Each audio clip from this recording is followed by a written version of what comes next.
Включение Олимпиады Тувинского госуниверситета для школьников 8-11 классов по тувинскому языку и литературе в Северо-Восточную Олимпиаду школьников по филологии – знаменательное событие, так как мероприятие входит в перечень Олимпиад Министерства образования и науки Российской Федерации. Мы проводили отборочный этап и заключительный этап. В отборочном этапе у нас приняли участие 528 школьников. На заключительный этап, конечно, попали 178. Отборочный этап проходил в дистанционном формате, а отборочный в очном. И в отборочном этапе это ученики 8-11 классов, 168 школьников. И в результате проверок оказалось, что 30 школьников у нас стали именно призерами. Конечно, победителя нет ни одного, но 30 призеров – это, наверное, для начала тоже очень хорошо. Главный вуз республики находится в числе 18 учебных заведений соорганизаторов мероприятия. Нынче Олимпиада проводилась сразу по 27 языкам народов России. Это аварский, алтайский, башкирский, вепский, даргинский, карельский и среди них и тувинский. Сейчас она очень актуальна, потому что мы забываем свой язык, а этого допустить нельзя.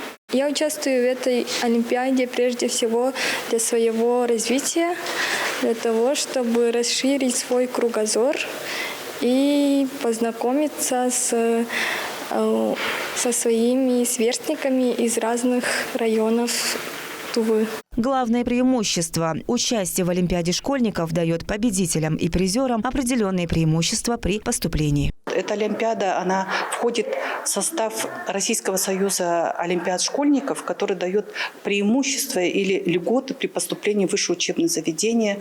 Учащиеся – это победители и призеры, сдавшие экзамен по профильному предмету, да, например, русскому языку выше 75 баллов, они могут поступать в высшее учебное заведение без вступительных экзаменов.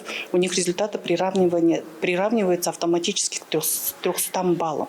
Кроме того, дипломанты Олимпиады по тувинскому языку и литературе могут быть зачислены в Тувинский госуниверситет без вступительных испытаний или результаты ЕГЭ будут приравнены к 100 баллам, но при условии, что ЕГЭ по русскому языку более 75 баллов. Результаты Олимпиады действительны в течение 4 лет. Цель мероприятия – это сохранение и развитие родных языков, литературы народов Российской Федерации, поддержка интереса к изучению родного языка, обеспечение условий для укрепления единства российской нации при развитии этнокультурного разнообразия страны в новых реалиях. Чинчи Кашпукол, Чайхан Дунга, Казамат Очур, телеканал Тува, 24.